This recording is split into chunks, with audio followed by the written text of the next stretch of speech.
या गोष्टीमध्ये लाखो आणि हजार एवढी तफावत का? ती परीक्षा ऑब्जेक्टिव्ह आहे. गोळे गोळे करा. ट्रेनिंग झालं, IPS म्हणून रुजू झालात. पण मग त्याच्यानंतर असं काय घडलं आयुष्यात की हा जेलचा प्रवास 14 महिन्यांसाठी तुमचा झाला? तो 2018 साली मी केलेल्या क्रिप्टोकरन्सी ऑडिटबद्दल आहे. कारण त्याच्यामध्ये काही क्रिप्टोकरन्सी गहाळ झालेल्या आहेत आणि त्यामध्ये चोरीमध्ये 2 लोकांचा हात असल्याचा संशय, त्यात एक मी आहे.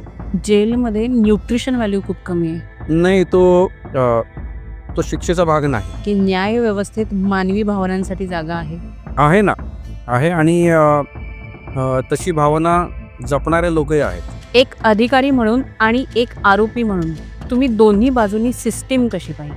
हे बघा, ती बरोबर उलटी दिसते. नमस्कार. गप्पांच्या गावात मी राधिका आणि देवेंद्र तुमचं खूप मनापासून स्वागत करतोय. आजच्या भागात आपण भेटणार आहोत एका अशा व्यक्तीला ज्यांनी आयुष्यभर न्याय, प्रामाणिकपणा आणि जबाबदारी या मूल्यांना केंद्रस्थानी ठेवून काम केलं आहे. ते आहेत ex-IPS अधिकारी रवींद्रनाथ पाटील, ज्यांनी पोलीस सेवेत असताना अनेक महत्त्वाच्या जबाबदाऱ्या पार पाडल्या, समाजासाठी लढले आणि आव्हानांचा सामना करत देखील स्वतःचा नैतिक दृष्टिकोन कायम ठेवला. जेलमधील 14 महिन्यांचा त्यांचा अनुभव, सिस्टीममधील वास्तव आणि त्या प्रवासातून घेतलेले जीवनाचे धडे हे सर्व काही आज आपण आजच्या एपिसोडमध्ये ऐकणार आहोत. त्यामुळे आजचा एपिसोड शेवटपर्यंत पाहत राहा. अजूनही चॅनलला सबस्क्राईब केलं नसेल तर पटकन सबस्क्राईब करा. चला तर मग भेटूयात रवींद्रनाथ पाटील सरांना. नमस्कार. पहिलेच कृतज्ञता व्यक्त करते. तुम्ही इतक्या लांबून आलायत आमच्या शोमध्ये गप्पांच्या गावात येऊन. तुम्हाला कसं वाटतंय? खूप छान. म्हणजे कसं आहे की पुणेकरांना मुंबईकरांचा पर्स्पेक्टिव्ह समजतं या निमित्ताने. आणि यापूर्वी माझे जेवढे काही मुंबईत पॉडकास्ट झाले ते खूप छान, एक तर प्रोफेशनल पण झाले आणि वेगळ्या प्रकारचे प्रश्न आहे. त्यामुळे मला खूप आनंद होतो या गोष्टीत. सर, सुरुवात इथूनच करते. म्हणजे माझ्याही मनातला हा प्रश्न आहे. मी पण त्याच्यात गेले होते, UPSC एक्झाम स्पर्धा परीक्षामध्ये. स्पर्धा परीक्षेला बसताना लाखोंची संख्या आहे, पण फायनल एक्झामपर्यंत पोहोचेपर्यंत, इंटरव्ह्यू पर्यंत पोहोचेपर्यंत ती संख्या हजारांवरच येते. या गोष्टीमध्ये लाखो आणि हजार एवढी तफावत का? असं आहे की UPSC परीक्षा जी आहे ही 3 भागात होते: प्रिलिम, मेन्स आणि इंटरव्ह्यू. प्रिलिम्स ही एलिमिनेशन परीक्षा आहे. म्हणजे माझ्या वर्षाला सीटच माझ्या टोटल 1000 आहेत सिलेक्शनच्या. पण ॲस्पिरेशन असलेली 4 लाख, 5 लाख, 10 लाख माणसं आहेत. त्यामुळे पहिला कुठंतरी गिलोटिन वापरला पाहिजे की मला सर्वसामान्य मुलगा आणि त्याच्यापेक्षा थोडासा अबो ॲव्हरेज मुलगा, यात थोडा फरक करण्यासाठी एक गिलोटिन आहे. ती पहिली जी चाळणी आहे ती फार मोठी आहे. आणि त्यामुळे असं तुम्हाला दिसतं की प्रिलिमला 4 लाख लोक बसलेत आणि 8 ते 10 हजार लोक मेन्सला सिलेक्ट झाले. करेक्ट. हा भाग झाला. आणि त्यामुळे पहिल्यांदा ती परीक्षा ऑब्जेक्टिव्ह आहे. गोळे गोळे करा. मला माणसांमध्ये इंटरेस्ट नाही आहे. मला तू जर 100 पाडले तर तू आत, 99 पाडले तर बाहेर, इतकं ऑब्जेक्टिव्हिटी आहे त्यामध्ये. पण जसं जसं आपण पुढे जातो, मेन्स परीक्षा ही लेखी परीक्षा आहे. मग तिथं काय होतं, तुम्हाला नुसते गोळे नाही करायचे, गोळे नाहीच आहेत, रादर तुम्हाला ते मांडायचे. मग तिथं तुमचं हस्ताक्षर कामाला येतं, तिथं तुमचे विचार कामाला येतात, तिथं तुम्ही एसे लिहिता. फॉर एक्झाम्पल, ते एसे इज ओरिजिनल थिंकिंग. बरोबर आहे. तर मग अशा गोष्टींमधनं एक एक स्टेप आपण पुढे जातो. आणि इंटरव्ह्यूच्या वेळेला माणूस समोर बसतो ना, म्हणजे जे मला लिहिता येतं ते मला मांडता येतं का, ते कम्युनिकेशन स्किल महत्त्वाचं आहे त्यामध्ये. त्यामुळं सुरुवातीची चाळणी बरोबर आहे असं माझं मत आहे. याचं कारण देशाचं जर नेतृत्व करायचं असेल तर एक तुमच्याकडे थ्रेशोल्ड गुण असले पाहिजे. ही गोष्ट. परंतु तुम्ही जो सुरुवातीला प्रश्न विचारला, एवढे बसतात आणि एवढेच का पास होतं, मी जेव्हा सुरुवातीला UPSC द्यायचा विचार केला ना, माझ्या मनात हा विचार यायचा की बाबा, मी टाटा इन्फोटेकला नोकरीला होतो, सॉफ्टवेअर कंपनीत होतो. मला प्रत्येकास वाटायचं नोकरी सोडावी. मी दर शनिवारी रविवारी पुण्यामध्ये डॉक्टर पुसप पाळंदे नावाचे निवृत्ती IAS अधिकारी होते, पाळंदे सरांच्या क्लासमध्ये बसायचो. त्यांचा क्लास नव्हता, ते असं गप्पाष्टक असायचं. ते अनुभव सांगायचे, चर्चा घडवून आणायचे, लोकांना मोटिवेट करायचे परीक्षेसाठी. तर एकदा मी सरांची पर्सनल अपॉइंटमेंट घेतली. म्हणलं, सर मला तुमची 2 मिनटं 5 मिनटं पर्सनल बोलायचं आहे. म्हणले काय? म्हटलं सर मला नोकरी सोडायची आणि फुल टाईम अभ्यास करायची इच्छा आहे, फक्त माझ्या मनात एकच शंका आहे. म्हटलं काय? म्हटलं सर असं 4 लाख लोक बसतात आणि फक्त 400च होतात, हो. असं का होतं? मला पाळंदे सर म्हणाले, अरे असा का विचार करतोस, कोणीतरी 400 होतात ना, मग तू का नाहीस? बरोबर. मला असं वाटतं की हा एक पर्स्पेक्टिव्ह चेंज होता. मग त्या दिवसानंतर मी आयुष्यात कधी 4 लाखांमध्ये स्वतःला गणलंच नाही. 400. मी फक्त 400मध्येच राहिलो. अच्छा. आणि मी हा विचार करायचो की ह्या 400मध्येच मला जर राहायचं असेल तर मला काय क्षमता निर्माण करावी लागेल, ओके. बस त्याच्यावर लक्ष केंद्रित करा. पण बाकीचे 4 लाख माझ्या गणतीतच नव्हते आयुष्यात. त्यामुळे हा पर्स्पेक्टिव्ह चेंज आहे. त्यामुळे तुमचा मुद्दा मला मान्य आहे आणि तो विचार असलाच पाहिजे डोळ्यासमोर. परंतु त्या क्षणाला ह्या 400मध्ये पोचण्यासाठी तुम्हाला काय क्षमता निर्माण करायला पाहिजे, त्याचा विचार केला तर माणसं पोचतात. पण मग सर हा पर्स्पेक्टिव्ह बदलायचा कसा? हे बघा, पर्स्पेक्टिव्ह मी ज्ञान देऊन पण बदलू शकतो. पण ते ज्ञान आता उदाहरणार्थ पळांदे सरांनी हे 50 लोकांना सांगितलं असेल तर कदाचित त्या 50 पैकी 5 ऐकलं असेल. कारण म्हणायला ठीक आहे हो की मी त्या 400मध्ये हे करायचं. म्हणजे उदाहरणार्थ असं की आमच्याकडे हेमंत निंबाळकर नावाचे वरिष्ठ IPS अधिकारी होते. ते आता कर्नाटक कॅडरमध्ये ॲडिशनल DGP आहेत. निंबाळकर सर आम्हाला म्हणायचे की स्वतःला हे सांगायचं की यावर्षी महाराष्ट्रात 1 सीट असेल तर ती माझी, आणि 2 असतील तर 1 माझी, बाकीच्यावर कोणी पण मांडा. ओके. हे बोलण्यासाठी, हा अहंकार निर्माण करण्यासाठी फार तयारी करावी लागते. मी रस्त्यावर जाऊन म्हणायचं की मी असं हे करतोय, तर लोक त्याची मजा घेतील. पण ती क्षमता निर्माण करता येते. मी तुम्हाला एक उदाहरण सांगतो, खूप कॉमेडी उदाहरण आहे. नाही, प्लीज सांगा. फेल्युअरचं उदाहरण आहे पण गरजेचं आहे. मी आणि विजय पिंगळे, माझा जवळचा मित्र, आम्ही UPSCचा जेव्हा निकाल लागला आमच्या वेळेस 2004ला, त्यावेळी आमचा दोघांचा शेवटचा अटेम्प्ट होता. म्हणून UPSCच्या सेंटरवर जाऊन बसलो होतो दिल्लीला, की अगदी पारावर बसलोय आणि रिझल्ट याची वाट बघतो. मी बाकी सगळी दुनिया इंटरनेटवर ऑनलाईन बघण्याचा प्रयत्न करतो. नाही म्हणलं, आम्हाला ट्रॅडिशनली बघायचं आहे. आम्ही दोघंही कॉन्फिडंट होतो की आमचं नाव येणार म्हणजे येणार. आम्ही दोघं पारावर बसलोय आणि अचानक ना कोणीतरी बातमी आणली की अरे टीव्हीवर बातमी येते की ओरिसाची रूपा मिश्रा नावाची मुलगी UPSCत पहिली आली. ते ऐकल्यानंतर माझी धडधड वाढली. मी एकदम कोपऱ्यात निवांत दिगमुडून बसलो आणि विजय पिंगळे पण तसा स्ट्रेसमध्ये बसला होता. 10 मिनिटानंतर आम्ही एकमेकाशी बोललो. म्हटलं काय रे, रूपा मिश्रा पहिली आली म्हणून तू नाराज का झाला किंवा मी नाराज का झालो? मला असं वाटलं त्यावेळेस की कदाचित आमच्या दोघांच्या मनामध्ये असं होतं, न जाणं आपलं नाव असलं तर त्यामध्ये. वा. मला काय म्हणायचंय, आम्ही नाही झालो मान्य, पण आम्ही दोघं एकमेकाला काय सांगितलं माहिती त्यावेळेस, लुक जर आपण म्हणत असू की आपली जर आशा असेल की आपण कदाचित लकच्या फॅक्टरमुळे टॉपर होऊ शकतो, असं जर वाटत असेल तर 100% पहिल्या 100च सापडो. आणि झालं तसंच. विजय पिंगळे भारतामध्ये 31वा आला. अरे बापरे. आणि मी भारतामध्ये 92वा आला. वा वा वा. पण मला असं म्हणायचं की जोपर्यंत तुम्ही त्या टॉपची तयारी नाही करत ना, नाही झालं तर मान्य. म्हणजे तुम्हाला मी काय म्हणतो की मिल्खा सिंग 1/शतांश सेकंदाने हरला असेल.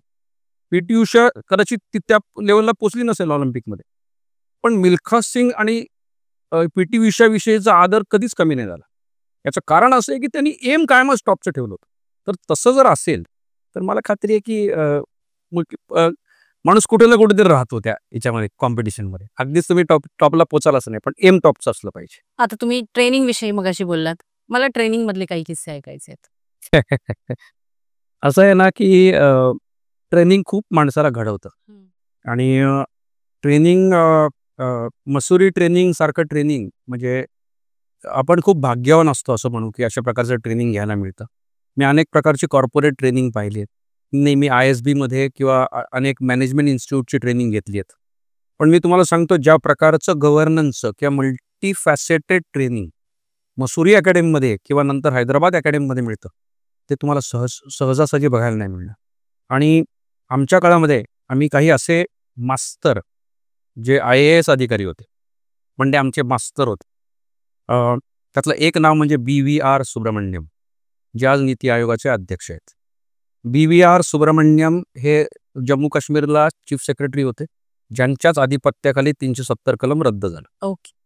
हे असे व्यक्ती आहेत की जे एकाच वेळेस मनमोहन सिंगांचे पण प्रायव्हेट सेक्रेटरी होते अरे बाप. आणि नंतर मोदींचेही प्रायव्हेट सेक्रेटरी झाले. म्हणजे दोन राजकीय पक्षांमध्ये वैर असे, पण त्या दोघांमध्ये एका बाबतीत साम्य होतं की हा मनुष्य हवा आम्हाला. म्हणजे विचार करा काय बुद्धिमत्ता असेल. BVR सुब्रमण्यम जेव्हा शिकवायला लागायचे तेव्हा शहारे यायच्या. अशा प्रकारचं वक्तृत्व मी आयुष्यात नाही पाहिलं. मला अनेकदा असं वाटतं की मी जे काही बोलतो किंवा जे काही फॉलो करतो त्या कुठंतरी त्या व्यक्तिमत्वाला मी कायमच मनातल्या मनात फॉलो करत राहतो. अशी बुद्धिमान माणसं त्या काळात आमचे शिक्षक म्हणून आम्हाला लाभले होते. त्यांनी शिकवलं. हे एक झालं. बरं, दुसरी गोष्ट ट्रेनिंग मल्टीफॅसेटेड आहे. म्हणजे मसुरीमध्ये मी 2 वेळा गेलो. मी पहिल्या वर्षी उर्दू शिकलो आणि दुसऱ्या वर्षी मी कन्नड शिकलो. एक भाषा शिकलो. भले मला फार कन्नड येत नाही, म्हणजे मला कन्नडचे 2च वाक्य आठवतात. ನನಗೆ कन्नಡ ಗೊತ್ತು म्हणजे मला कन्नड येतं आणि ನನಗೆ कन्नಡ ಗೊತ್ತಿಲ್ಲ म्हणजे मला कन्नड येत नाही. पण थोडं शिकलो. काय होतं म्हणजे नॅशनलिस्टिक स्पिरिट त्यांनी तयार होतं दुसऱ्या भाषा शिकून. आता मी अनेक मुस्लिमांची जेव्हा भेटतो आणि मी सांगतो की माझ्या 2 सह्या आहेत, त्यातली एक सही मी मराठीत करतो आणि दुसरी उर्दूमध्ये करतो, तेव्हा कुठल्याही माणसाला माझ्याविषयी आपुलकी वाटते. माणसं जोडण्याची काम करते भाषे शेवटी. हे मसुरी ट्रेनिंग वैशिष्ट्य. मसुरीमध्ये फिटनेसची ट्रेनिंग खूप होतं. म्हणजे पळवतात, हॉर्स रायडिंग करवतात.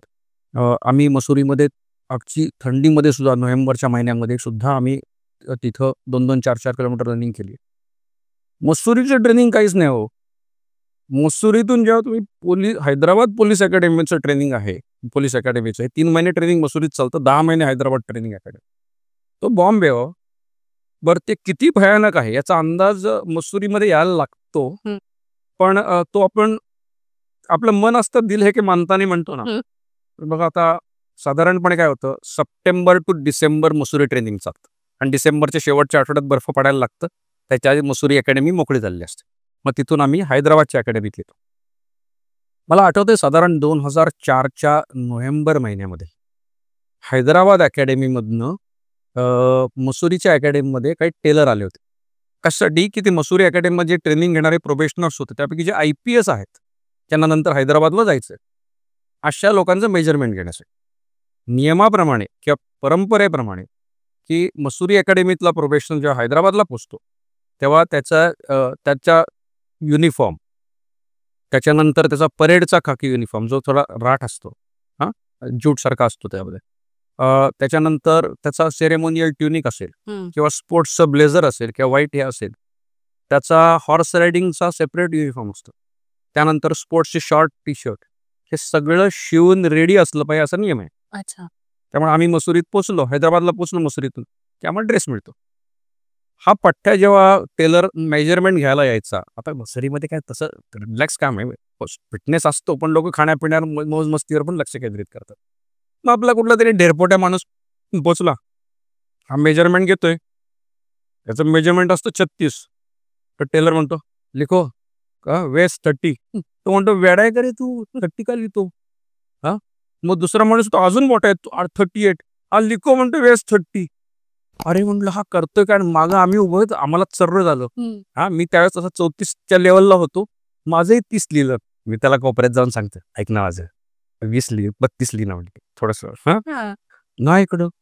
आणि त्यांचा फंडा असा की तू कितीही जाड असस, आम्हाला माहितीये तुला 30 कंबर कशी करायची. बापरे. आणि मग आम्ही पुढचे 2 दिवस शॉक मध्ये की म्हणजे याचा अर्थ असा आपल्याला ज्या ते लिहिलंय नाटकामध्ये जसा रूल आहे ना की पहिल्या अंकात जर बंदूक दाखवली 3ऱ्या अंकात बार उडणार, हा त्यांनी 30 कंबर लिहिली म्हणजे 3ऱ्या अंकात आमची करवणार 30 कंबर. बरं, आम्ही मसुरी हैदराबादला जेव्हा पोचलो तेव्हा पहिला आठवडा 0 वीक असतो. म्हणजे काय? म्हणजे असं की ज्या लोकांना फिजिकल स्ट्रेन्युअस ट्रेनिंगची सवय नाही, काय होतं, NDA मधलं ॲव्हरेज जे वय आहे NDA मधले दाखल होणाऱ्या माणसं ते 18-19 वर्ष आहे. बरोबर आहे का, त्याचे कमी पण असेल. परंतु मसुरी अकॅडमीतून हैदराबादला पोलीस ट्रेनिंगला जाणाऱ्या व्यक्तीचं ॲव्हरेज वय 25च्या पुढचं आहे. कदाचित ते 27 पण असेल ॲव्हरेज. मग आता असं होतं की 18व्या वर्षी 27व्या वर्षी सेम फिटनेस नसतो. बरं, UPSC एक्झाम ही तुमची रिटर्न एक्झाम आहे. हो. तिथं लोक 12-12 तास अभ्यास करतात. हो. रनिंग कोण करणार, फिटनेस कोण बघणार. बघायचं नाही. मग त्यांना 1 आठवडा थोडासा बॅलन्सिंग करण्यासाठी, थोडासा म्हणजे आपण ॲक्लिमेटायझेशन म्हणतो ना, तशी सवय करण्यासाठी हा दिलाय. या 0 वीकची जेव्हा सुरुवात झाली, त्या पहिल्या दिवशी आम्हाला स्पोर्ट्स शॉर्ट आणि टी शर्ट घालून उभा केला. ती शॉर्ट आम्हाला बसत नव्हती. कारण 30 याच्यापेक्षा 4 इंच कमी जी शॉर्ट आम्ही घातली होती, त्याची आमची अवस्था काय होती आमचं आम्हाला माहिती. पण आम्हाला पहिल्याच दिवशी त्यांच्या जॉगिंग ट्रॅकवर 15-15च्या स्क्वॉडनी रिदममध्ये परेडसारखं पळत त्यांनी 400 मीटरला 5 राऊंड मारायला लावले. बरं, नॉर्मल पळणं वेगळं, म्हणजे माणूस दमतो, थांबतो, पळतो, थांबतो. No no no no. एका रिदममध्ये, एका पेसमध्ये सगळ्यांचा उजवा पाय पडला पाय पुढं, सगळ्यांचा डावा. अशा पद्धतीनं जेव्हा 2 किलोमीटर झाले, तेव्हा आम्ही सगळेजण म्हणलो, याला जर 0 वीक म्हणत असतील तर 1 वीक, 2 वीक, 3 वीक काय आहे. त्यामुळं खूप महान ट्रेनिंग आहे. मी तुम्हाला इतकं सांगू शकतो की ह्या ट्रेनिंगमुळे माणसाचं आयुष्य बदलतं. या क्षणाला ते खूप वाईट वाटतं, पण मला असं वाटतं की आज माणूस म्हणून जे काही आम्ही उभे आहोत, जे काही डिसिप्लिन तयार झाला असेल आयुष्यामध्ये, किंवा जो जीवनाकडे बघण्याचा दृष्टिकोन तयार झाला असेल, तशा ट्रेनिंग मधनं झालाय. ओके. आता तुम्ही सेवा पण दिली, IPS ट्रेनिंग झालं, IPS म्हणून रुजू झालात.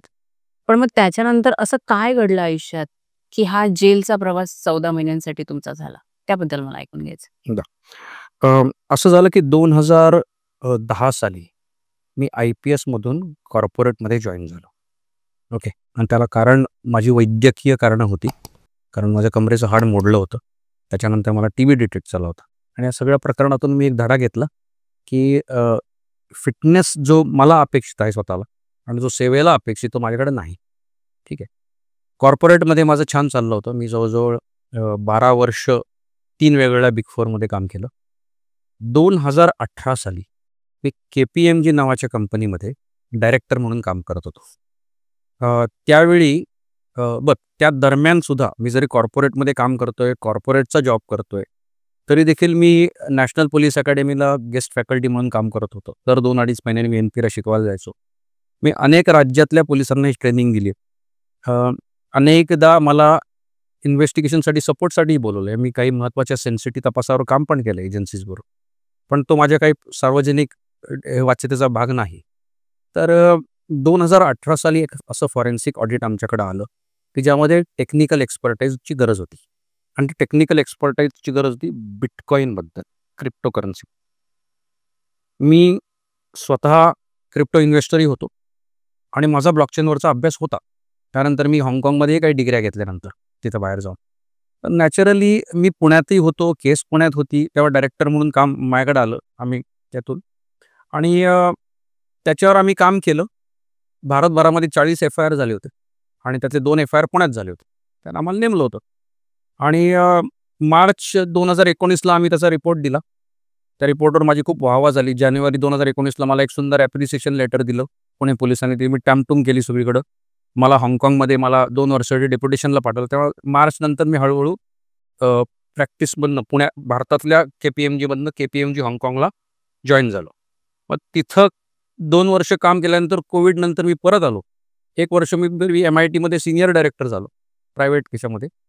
त्यानंतर मला KPMGने पुन्हा बोलून घेतलं ॲज अ पार्टनर. आणि त्यावेळेस मला ॲज अ पार्टनर 1,10,00,000 पगार होता. बरं चाललं होतं. मार्च 2022ला माझ्या घरामध्ये पोलीस येऊन थांबले आणि सकाळी 7ला आले पोलीस, आणि दुपारी 2:30 वाजता मला खुलासा झाला की माझ्या घरात जो सर्च चालू आहे तो 2018 साली मी केलेल्या क्रिप्टोकरन्सी ऑडिटबद्दल आहे.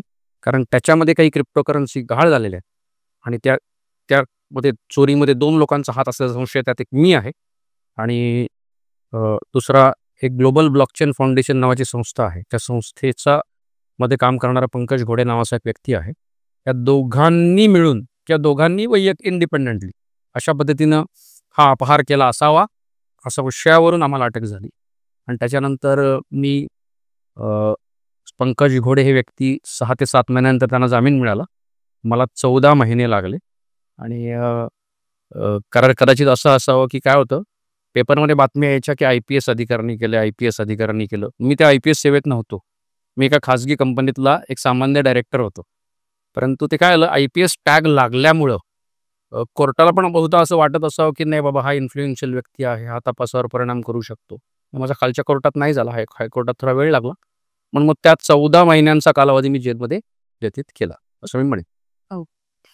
तर IPS ट्रेनिंगमध्ये शिकवलेलं डिसिप्लिन आणि इंटिग्रिटी तुरुंगात कशा प्रकारे उपयोगी पडलं? खरं सांगायचं झालं तर IPSचं ट्रेनिंग नसतं, किंबहुना ओव्हरऑलच सिव्हिल सर्व्हिसेस ट्रेनिंग नसतं, तर ना मी तिथं तग धरू शकलो असतो, ना माझं कुटुंब उभं राहिलं असतं, ना मी पुन्हा माझ्या पायावर उभं राहू शकलो असतो, ना मी लेखक होऊ शकलो असतो. मी इतकंच सांगेन की त्या ट्रेनिंगनी मला अनेक गोष्टी शिकवल्या. मी तुम्हाला म्हणजे तुम्ही मला यादी वाचायला सांगितली, मला कुठल्या गोष्टीचा काय फायदा झाला, तर कदाचित पॉडकास्ट संपेल पण यादी संपणार नाही. मी तुम्हाला उदाहरण सांगतो की अनेकदा जेलमधले काही कैदी व्हायलंट व्हायचे, की जेल प्रशासन आपल्याला असं त्रास देते, आपण असं केलं पाहिजे, आपण हे केलं पाहिजे, आपण तसं केलं पाहिजे. तेव्हा आम्ही त्या कैद्यांना सांगायचो, म्हणलं आम्ही नॅशनल पोलीस अकॅडमीमध्ये जेव्हा आमच्या स्पोर्ट्स ग्राउंडवर चालायचो ना, तिथं म्हणलं एक बोर्ड लिहिला आहे, त्याच्यावर लिहिले बहादुरी में और बेवकूफी में बहुत कम अंतर होता है.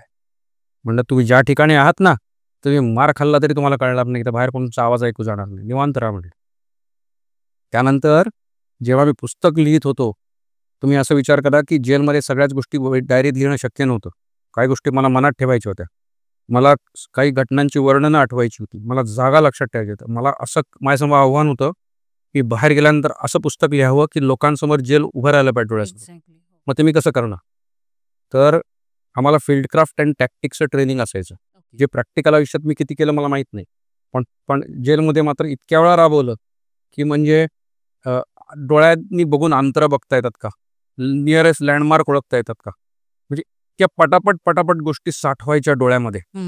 हां, त्याची रिलेटिव्ह अंतरं, काय पुढे आहे, काय मागं आहे, काय डावीकडे, हे असं ते हे जे ट्रेनिंग होतं, हे ट्रेनिंग कामाला यायचं. नुसतं ट्रेनिंग मला मिळालं असं नाही, त्याचा मी वापर केला असं नाही.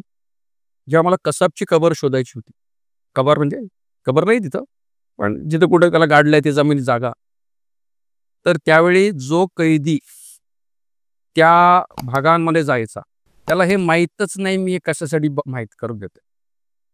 तो तिथं का जातोय? कारण तिथं एक महिला कर्मचाऱ्यांसाठी टॉयलेट बांधायचं काम चाललंय आणि तिथं तो मेसनरी वर्कला चाललाय. त्याला माहीतच नाही मी हे मेजरमेंट कशासाठी मागतोय. तर त्या 2 तटाच्या भिंतीमध्ये किती जागा आहे, किती अंतर आहे, ती भिंत किती उंच आहे, कुठून काय दिसतं, हे मी त्याला कसं बघायचं हे शिकवण्यासाठी त्याला बसवायचो. आणि मी जे शिकलो ते त्याला शिकवायचं. एक काम करा म्हणायचं, तू आता पावलं मोज. हां, आधी त्याला म्हणायचं नजरेने सांग हे अंतर किती. तो म्हणायचा 100 मीटर. बरं म्हणलं तू चालत जा, पावलं मोज. किती पावलं झाली? मग त्याला सांगायचं 1 पाऊल लांब पावलं टाकलं, 1 पाऊल म्हणजे 3 फूट. असं हिशोब कर आणि चालत राहा.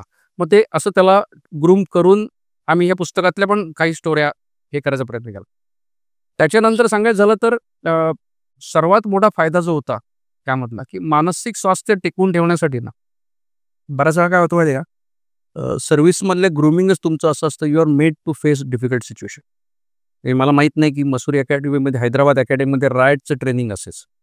तर रायटच्या ट्रेनिंगमध्ये काय असायचं, तुम्ही सगळे अधिकारी आहात आणि रायट चालू झाले, ते काय करायचे, शिवरामपल्ली आसपासचं गाव आहे हैदराबादमधलं, त्या गावातल्या लोकांना बोलवायचे. ती माणसं ठरलेली आहेत, त्यांना दरवर्षी रायटची सवय. मग ते टेनिस बॉल घेऊन येतात, ते रंगपंचमीच्या पिचकाऱ्या घेऊन येतात. हां, मग ते असं अंगावर उडवतात. मग काय होतं ते का, तुम्हाला एकच 50-50, 100-100 टेनिस बॉल अंगावर पडायला लागतात. काय होतं, तुम्ही नियर सिम्युलेशन होतो त्या सिच्युएशनचं. तुम्हाला ती सवय करून घ्यावी लागते. मग त्याचा नक्की तुम्हाला फायदा होतो. बरं, दुसरं असं आहे की म्हणजे जेव्हा रात्री म्हणजे आम्हाला डिसिप्लिन करायला लागायचा, रात्री 3 वाजता उठून पुस्तक लिहायचं. मी माझं अख्खं डायर्नल रुटीन हे इतकं असं ॲडजस्ट करत आहे की बाबा 8:30ला म्हणजे 8:30ला झोपून जायचं, 3 वाजता उठायचं. मग हे 1 दिवस 2 दिवस ठीक आहे. हे 14 महिन्याचं रुटीन फॉलो करायचं असेल, तर you need some kind of training and grooming in life. त्याचा मला फायदा झाला नक्की. लोक तुरुंग म्हणजे शिक्षा समजतात, पण तुम्हाला त्यातून काय शिकवण मिळाली? असं आहे की आपल्याला सर्वात महत्त्वाची एक जे 3-4 धडे मिळाले आयुष्यामध्ये, तर पहिला धडा असा मिळाला की बाबा आपण बऱ्याचदा first impression is the last impression म्हणतो. त्याच्याबरोबर उलटं आयुष्य मला पाहायला मिळालं. म्हणजे जेल बाहेरच्या माणसांबद्दल म्हणायचं झालं, ज्यांना आपण चांगलं आयुष्यभर समजत होतो, त्याच्याबरोबर उलटं झालं. आपली नाती ती तुटून पडली. जेलच्या आतल्या माणसांना आयुष्यभर आपण वाईट समजत होतो, त्यांच्यामधले चांगले गुण बघायला मिळाले. तर मला असं वाटायला लागलं की यार आपण ना की पटकन एखाद्याविषयी ओपिनियन फॉर्म करतो. आता ती सवय गेली माझी. की मला आयुष्यामध्ये फार ही सवय लागली होती की बाबा 2-4 मिनिटं एखाद्यावर बोललं तर त्याच्याविषयी माझं मत बनतं. आणि हे आपल्या बाबतीत अनेकांच्या बाबतीत होतं. परंतु जेलमध्ये आतमध्ये गेल्यानंतर कळतं की प्राइमा फेसी एखादा माणूस मर्डर रेट कळला. पण त्याच्याशी गप्पा मारायला लागल्यानंतर किंवा त्याची सामाजिक परिस्थिती समजायला लागल्यानंतर तर कदाचित असे उलगडे होतात जे आपल्याला माहीतच नाहीत. जे समाजासाठी धडा असू शकतात. तर ही गोष्ट मला एक एक हा धडा मिळाला. दुसरी गोष्ट अशी की आयुष्यामध्ये ना आपल्याला मला आवडीनिवडी आयुष्यात फार असतात. पण जेलच्या उंबरठ्यात मी ओलांडल्यानंतर सगळ्या आवडीनिवडी गळून पडल्या. म्हणजे मी तुम्हाला उदाहरण सांगतो की माझी बायको आहे हैदराबादची. त्यांच्याकडं ना आपण जे पोहे खातो ते पोह्यामध्ये दही मिसळून खाण्याची परंपरा आहे. तर माझ्या घरी दही बायकोनी पोहे खायला घेतले की मी टेबलवरून उठून निघून जायचो, कारण मला माहिती की दही मिसळणार. तर म्हणजे ही मला कधीच तेव्हा आवडलं नव्हती कधी. पण मी जेलमध्ये गेल्यावर पाहिलं की जेलमध्ये काय होतं, न्यूट्रिशन व्हॅल्यू फार कमी असते जेवणामध्ये. लोक काय करतात, थोडंसं येणारं जे दूध असतं स्वतःचं ते एकत्र करून साठवून ठेवतात. त्या दुधाचं दही बनवतात. ते दही कसं बनतं, तर जेलमध्ये जी चिंचा मिळतात त्या चिंचेचं बुटूक टाकलं जेलमध्ये दुधामध्ये की दही बनतं. मग ते दही दुसऱ्या दिवशी ते पोह्यात मिसळून खायचं. तिथे बघितली परंपरा, मला 2-4 दिवस असं ते गलबलून दिसायचं. पण मी एकदा ट्राय करून बघितलं, मला ते अचानक आवडायला लागलं, कारण ती जगण्याची गरज होती. तर त्यामुळं अशा अनेक उलट्या-सुलट्या सवयी ज्या होत्या की ज्या आपल्याला सुरुवातीला वाटतं की आपल्याला हे गोष्ट नाही शक्य, की हे आवडत नाही, हे सगळे निघून गेले. आता तेवढा रेजिस्टन्स उरला नाही. आणखी एक सवय अशी लागली की मी पूर्वी चर्चा करणं, गप्पा मारणे हा आवडीचा छंद होता. आता चर्चा कमी, चिंतन जास्त करायला लागलो. कारण काय व्हायला लागलं की तासनतास मला एकटं राहायची सवय लागली. मी असे अनुभव घेतले तिथं की दिवसेंदिवस मी लोकांना प्लीज, सॉरी, थँक्यूच्या पलीकडे काही बोललो मी. हे मराठीत ते पण ते पण इंग्रजीमध्ये नाही. तर याच्या दिवसभरात आपल्याशी कोणी बोलणारच नाही. मग कधी-कधी असे अनुभव फ्रस्ट्रेशन देऊन जातात. कधी-कधी हे असे अनुभव आपल्यामध्ये कुठलातरी एखादा गुण ट्रिगर करून, जसं मला लेखनाची सवय लागली.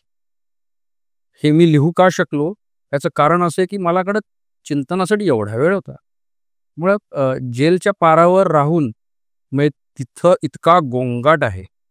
माझ्या बराकीमध्ये जिथं 25 कैद्यांची झोपण्याची सोय होती ऑन पेपर, तिथं कधी-कधी 110 कैदी असायचे. आणि तिथं जेव्हा मी गोंगाट असायचा, तेव्हा मी त्या ठिकाणी शांतपणे ध्यान करू शकायचो.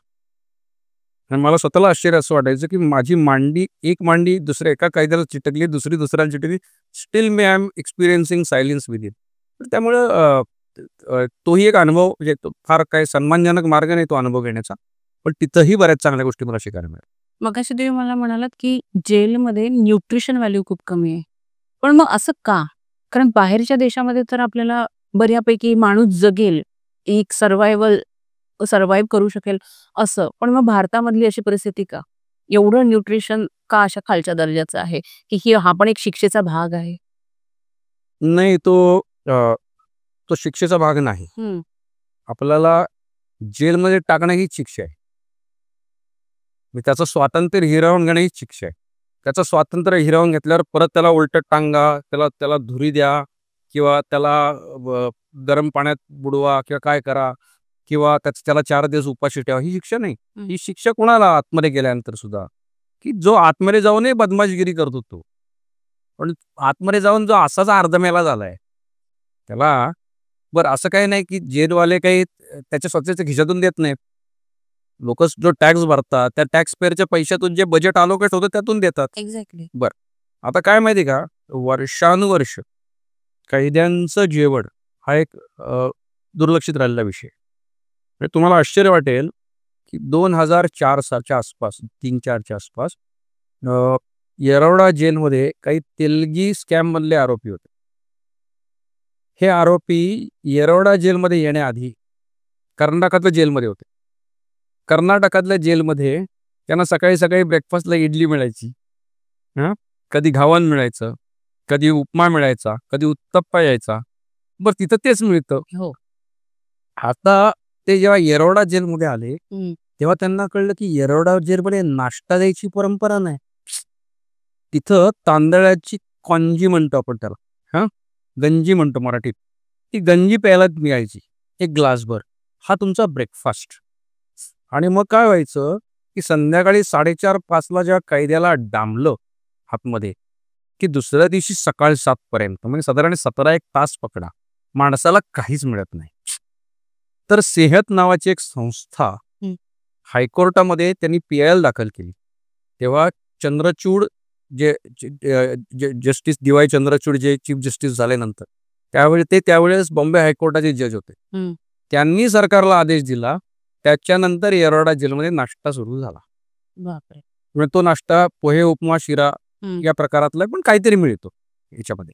बरं, न्यूट्रिशन व्हॅल्यू कमी असण्याची कारणं काय आहेत की बाबा तुम्हाला डाळ फॉर एक्झाम्पल जी तुम्हाला प्रोटीन देते. आज कैद्यांना फक्त डाळ म्हणजे पिवळसर तपकिरी पाणी येतं. बरं, मला काय म्हणायचं आहे, तुम्ही सगळ्यांनाच तसं दिलं तर मान्य आहे, माझी काहीच तक्रार नाही. पण येरवडा जेलमधला जो नायजेरियन कैदी आहे, आफ्रिकन कैदी आहे, त्याला आपली डाळ तिखट जेवण पचत नाही, म्हणून फॉरेनर कैद्यांना वेगळी डाळ द्यायची परंपरा. हे काय पद्धत झाली? ठीक आहे, मला त्यांना दिल्याबद्दल काहीच हरकत नाही. मी त्यांचं काढून घ्या असं माझा दावा हे नाही, आरोप इच्छा नाही माझी. पण त्यांना जी डाळ मिळते ती एकदम अशी घट्ट डाळ मिळते, शिजलेली डाळ मिळते, चांगली डाळ मिळते. तुम्हाला माहिती का आम्ही काय करतो आणि नायजेरियन कैदी काय करतात? नायजेरियन कैद्याकडे पैसे नसतात, कारण त्यांचा कोणी नातेवाईक नसतो. त्याला काही कॅन्टीनमधनं मीठ, मसाला, फरसाण विकत घ्यायचं असतं. त्यांना टूथपेस्ट घ्यायला पैसे नसतात. मग तो काय करतो, तो आमच्यासारख्या कोणाला तरी कॉन्टॅक्ट करतो आणि म्हणतो तुमची डाळ पातळ येते ना, मी तुम्हाला माझ्यातली थोडी डाळ देतो, तुम्ही मला मीठ, मसाला, फरसाण विकत आणून द्या. तो धंदा करतो, विक्री करतो आणि मी माझा न्याय हक्क जो नायजेरियन कायद्याला मिळतो तो मिळवण्यासाठी मी नायजेरियन कायद्याला लाच देतो. बापरे. मला म्हणायचं असेल की तुमच्याकडे नाहीत ना पैसे, तुम्हाला सगळ्यांना वाईट ठेवायचं तर ठेवा, आमची काय हरकत नाही. पण माझ्या समक्ष माझ्याच बराकीतले 4 कैदी लुसलुशीत जेवण हादडतात. मला म्हणायचं असं की माझ्या झोपडपट्टीमध्ये राहणारा गरीब कैदी, आता हे ठीक आहे बाबा, आम्ही सुशिक्षित मध्यमवर्गीय कुटुंबातून आलो होतो. मी जर घरच्यांना सांगितलं की मला ना महिन्याला 500 रुपये एक्स्ट्रा पाहिजे, तर शक्यतो घरचे विचारायचे नाहीत की ठीक आहे बाबा, असेल काहीतरी, बाहेर गेल्यावर बघू, असेल काहीतरी याचा प्रॉब्लेम, मी ते पैसे कशाला वापरणार, तर याच्याकडनं डाळ विकत घ्यायला. तर त्यामुळं जेवणामध्ये काय झालंय, काही लोक अधिक समान आहेत. म्हणजे येरवडा जेलमध्ये काम करायला जे काही मेसनरी वर्क असतं, उदाहरणार्थ येरवडा जेलमध्ये एखादी बराक बांधायची, तर कॉन्ट्रॅक्ट कुणाला मिळणार, बाहेर एखाद्या PWDच्या कॉन्ट्रॅक्टरला. आता तो कॉन्ट्रॅक्टर जेलमध्ये येऊन जेव्हा बिल्डिंग बांधतो, त्या कॉन्ट्रॅक्टर बरोबर कोण येतात, त्याचे लेबर येतात, बिगारी येतात, बरोबर आहे. त्या बिगाऱ्यांना जेवण कुठनं मिळणार, ते बिगारी त्यांचे डबे घेऊन येतात बाहेरनं, ते डबे जेलमध्ये अलाउड नाहीत.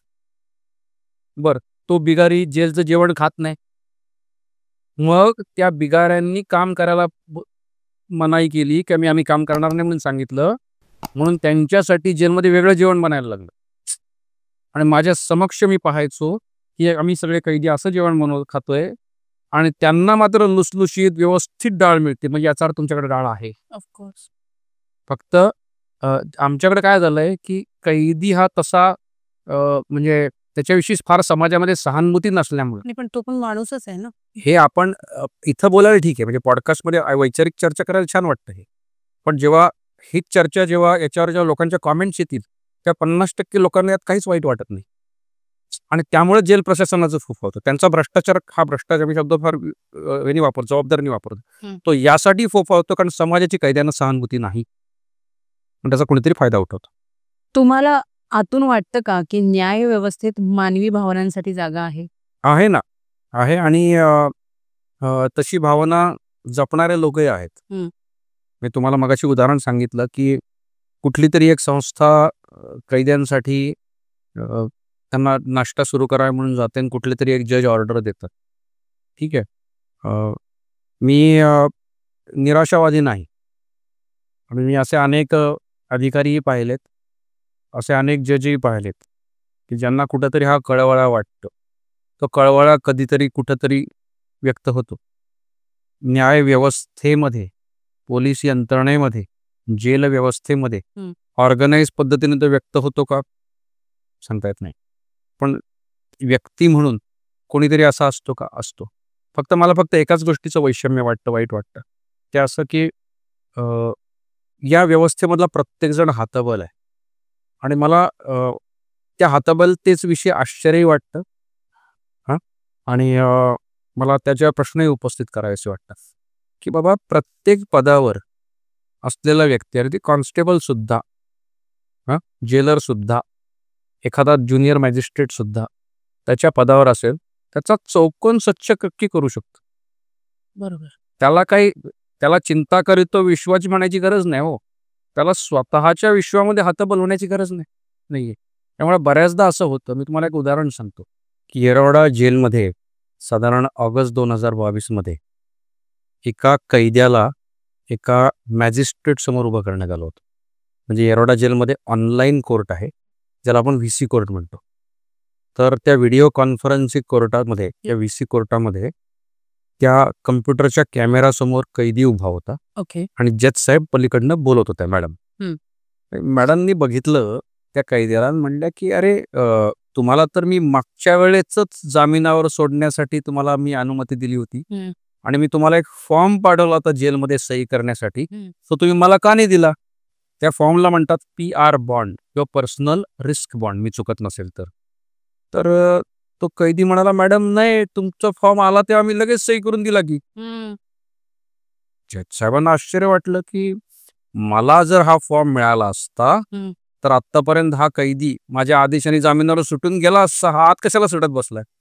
मॅडमचा पारा चढला. मॅडम म्हणल्या, मला आता पुढच्या गोष्टी ऐकायच्या नाहीत. पहिलं तुम्ही ज्युडिशियल विभागातल्या जेलरला समोर हजर करा.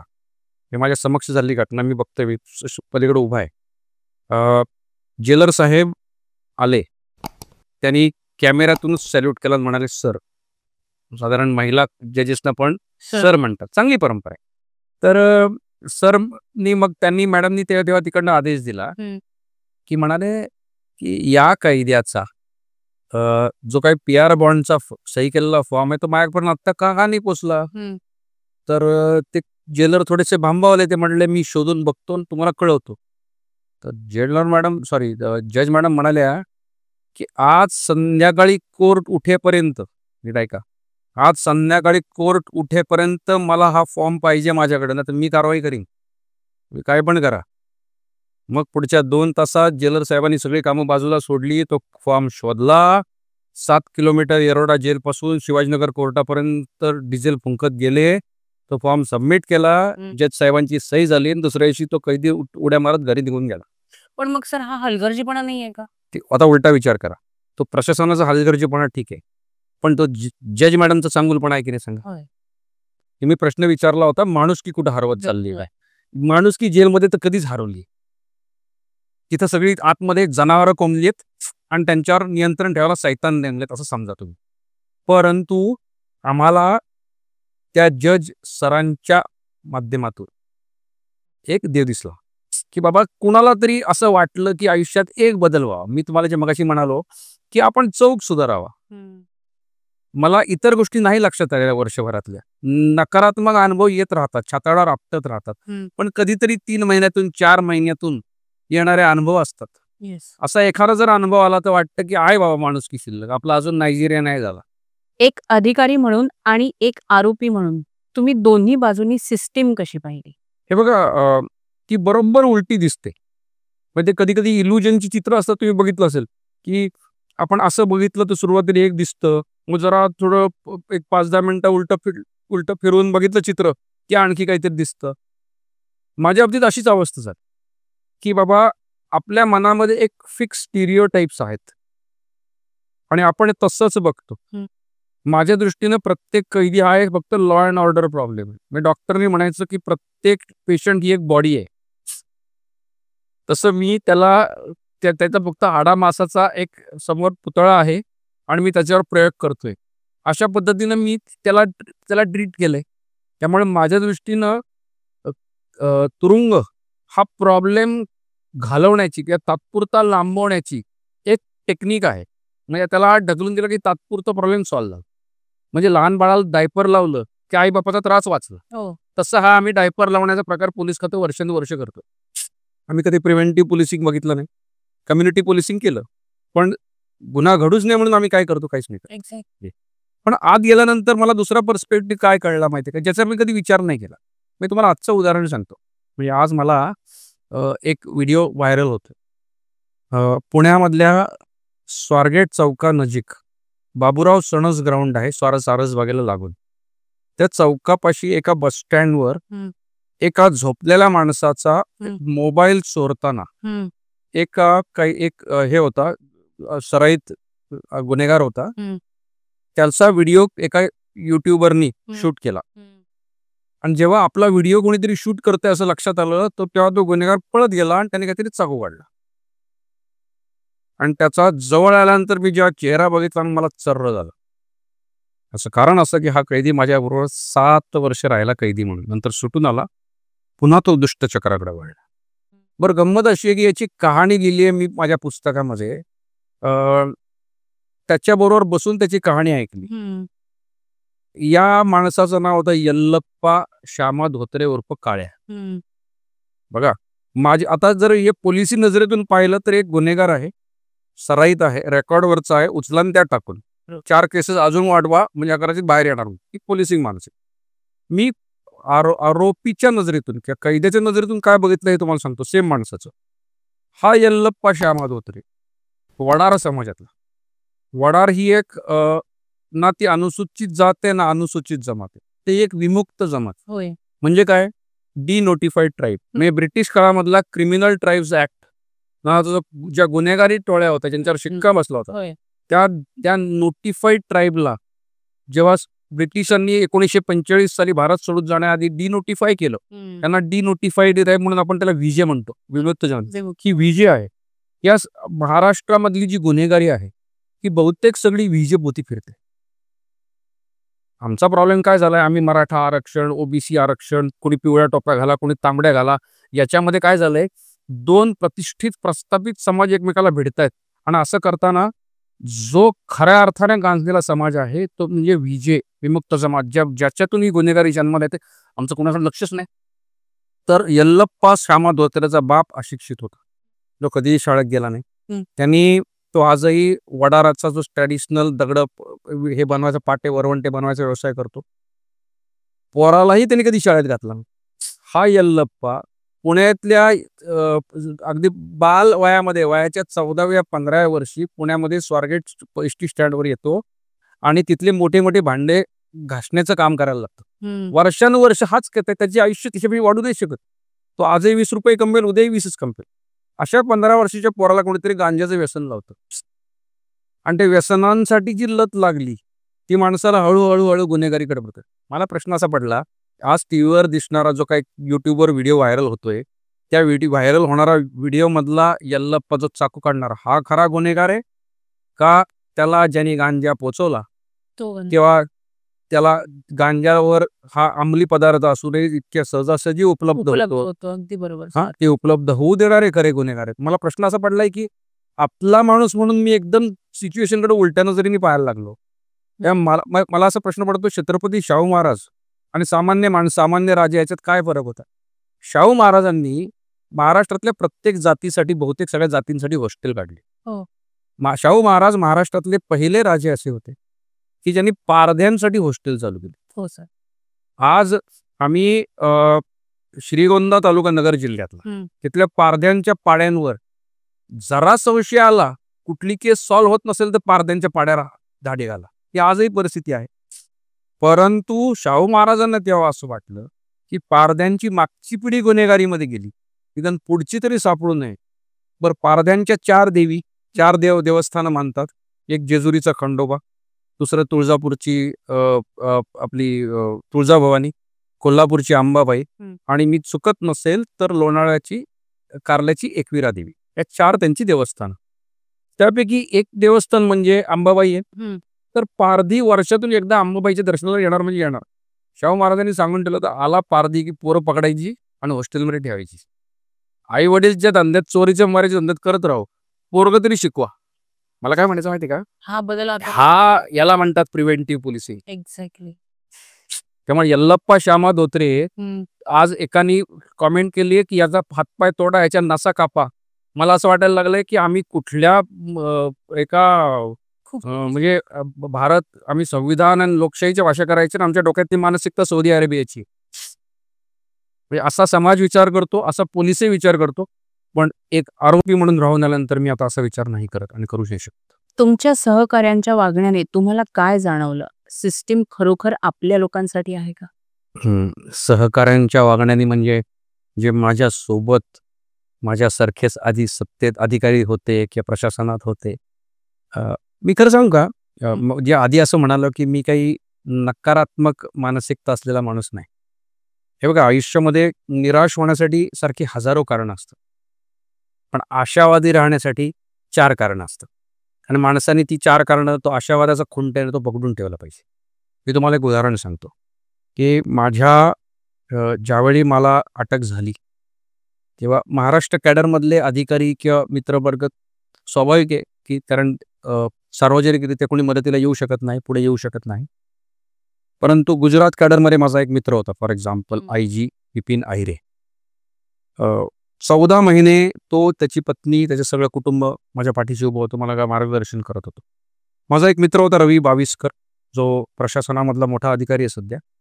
रवी बाविस्कर आणि त्याची पत्नी, त्या स्वतः तहसीलदार आहेत, माझ्या प्रत्येक केसला बॉम्बे हायकोर्टमध्ये हजर असायचे.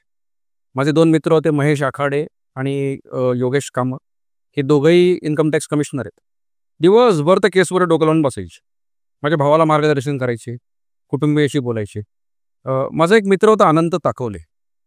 आता अनंताची माझी कहाणी अशी आहे की आम्ही दोघं COEP मध्ये इंजिनिअरिंगला एकत्र होतो. दोघंही मेटलर्जिस्ट आहोत. अलीकडं पलीकडं दोघंही IPS मध्ये आलो. तेव्हा तो पुण्यामध्ये चीफ पासपोर्ट ऑफिसर होता. आणि तो बऱ्याच वेळा, तो पुण्यात पोस्टिंगला आलाय, त्याचं कॅडर उत्तरांचल आहे, त्याला म्हणायचं, अरे तू बाणेरला बसतोस ऑफिसला, एक दिवस तरी माझ्या घरी आहे. हा पठ्ठ्या मी जेव्हा सुखस्थितीत सुस्थितीत होतो एकदाही आला नाही. परंतु ज्या दिवशी मला अटक झाली त्याच्या दुसऱ्या दिवशी तो आणि त्याची पत्नी माझ्या घरात हजर होते. म्हणजे तुम्ही त्या जुन्या काळामध्ये वासवदत्ता आणि उपागुप्ताची एक कहाणी आहे. उपागुप्ता हा गौतम बुद्धाचा शिष्य होता आणि वासवदत्ता ही एक गणिका होती, एक वेश्या होती. असं म्हणतात की उपागुप्त हा इतका सुंदर होता की मथुरेच्या बाजारामध्ये जेव्हा उपागुप्ताला यांनी वासवदत्तानी पाहिलं तेव्हा ती तिच्यावर भाळली आणि त्याला भेटायला आली, म्हणाली की मोठे मोठे राजे राजवाडे माझ्या दरबारात येण्यासाठी हे लावतात, रांगा लावतात, मी तुम्हाला आमंत्रण द्यायला आली. त्यावेळेस उपागुप्त म्हणाला, माझी वेळ आल्यावर मी येईन. नंतर एका घटनेमध्ये वासवदत्ताचे हातपाय तोडले गेले, तिला पाणी द्यायला कोणी नव्हतं आणि त्या उपागुप्त पोचला. मला असं वाटलं की माझा हा मित्र अनंत ताकवले अक्षरशः माझ्यासाठी उपागुप्तासारखा होता. मी जेव्हा आनंदात प्रतिष्ठित होतो तेव्हा तो म्हणाला, राहा, आनंदात राहा, पण माझं तुझ्याकडे लक्ष आहे. पण जेव्हा माझी अडचण निर्माण झाली तेव्हा हा मनुष्य माझ्या घरात होता. त्यामुळे बघा, चांगुलपणा, माणुसकी तुम्हाला ते अनुभवायला मिळते. त्यामुळे आपण वाईट गोष्टी या प्रत्येकाच्या आयुष्यात येतात, पण त्याला फार धरून ठेवण्यात अर्थ नाही असं मला वाटतं. येस. सर, तुम्हाला आता इतके छान अनुभव आलेत, बरे वाईट चांगले सगळेच, ह्याच्यातनं तुम्हाला काय वाटतं, भारतात अकाउंटेबिलिटी या शब्दाचा अर्थ अपूर्ण आहे का? हे बघा, आपण जेव्हा प्रशासनामधल्या अशा अनुभवांकडे बघतो तेव्हा अकाउंटेबिलिटी 2-3 प्रकारची असते. एक accountability of me towards the position I hold. हम्म. हम्म. 2 accountability to the people whom I represent. Yes. And 3rd accountability to the constitution that I uphold. Yes. बरोबर आहे.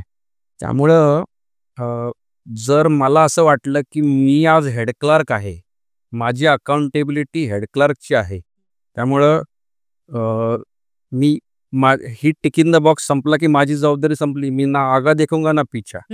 म्हणजे माझ्या मुलीची ॲडमिशन चालली होती गव्हर्नमेंट लॉ कॉलेजला. संध्याकाळी 5:30 वाजले. ॲडमिशन घेताना ह्याचे डिपार्टमेंटचे हेड होते. ते म्हणले, साहेब तुमच्या GRच्या ऑर्डरमध्ये लिहिले 5:30 पर्यंत आहे. 5:30 झाले मी निघालो आणि बाहेर 50 पोरं लाईनीत थांबली होती.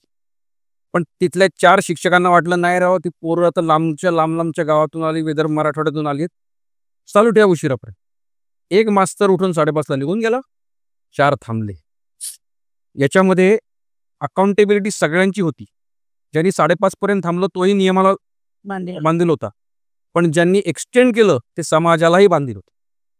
मला असं वाटतं की कित्येक वेळा असं व्हायचं की जेव्हा आम्ही पुस्तक लिहायला घेतलं की आम्ही म्हणायचो की चला आयुष्यात प्रॉब्लेम काय झाला माहिती का, म्हटलं मी युनिफॉर्म परत दिला हो, तो उतरवला हो, पण सिस्टीमनी ना माझ्याकडनं माझी ओथच काढून नाही घेतली, ती ओथ माझ्यामध्येच राहून गेली म्हणजे. येस. त्यामुळं हे जे आसपास घडतंय, बुडता हे ना देखवे डोळा, हे जे आहे ती वृत्ती जर तुमच्यामध्ये शिल्लक असेल तर तुम्ही म्हणाल की तुमची एक वायडर विजन आहे तुमच्याकडे अकाउंटेबिलिटी. म्हणजे पर्पज अँड हायर पर्पज म्हणतो ना, की मी जे काय दररोज काम करतो, दिवसभर पाट्या टाकतो, हे माझं पर्पज झालं. आणि त्याच्या पुढची मला जे समाज म्हणून, व्यक्ती म्हणून एका समृद्ध राज्यघटनेचा पालखीचा भुई म्हणून मला जी जबाबदारी दिली, ती जबाबदारी मला जर पाळता असेल तर मी म्हणेन की माझी अकाउंटेबिलिटी मी वरच्या लेवलला नेऊन ठेवली. APJ अब्दुल कलाम निवृत्त झाले, त्याच्यानंतर हा मनुष्य आपण ह्याच्या मेघालयामध्ये, शिलाँगमध्ये एका विद्यापीठामध्ये विद्यार्थ्यांना मार्गदर्शन करायला जातो आणि ते करता करता आपला देह ठेवतो. ही अकाउंटेबिलिटीची सर्वोच्च व्याख्या आहे. याच्या पुढे काय होऊ शकतं? सर, आपण अकाउंटेबिलिटी बद्दल बोलतोय. तुम्ही मगाशी जे उदाहरण सांगितलं त्या रीलची व्हायरल होते आणि गुन्हेगार होता तो, त्याला गांजासाठी कोणीतरी, व्यसन लावण्यासाठी पण कोणीतरी प्रवृत्त केलं. समाज म्हणून आमची काय अकाउंटेबिलिटी आहे?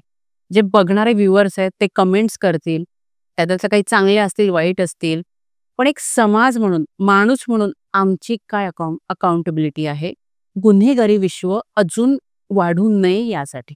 हे बघा, आपल्याला हे मान्य करायला पाहिजे की जो कोणी गुन्हेगार आहे किंवा जो कोणी होतो तो आमच्यापैकीच एका सेक्शनचा पार्ट आहे. येस.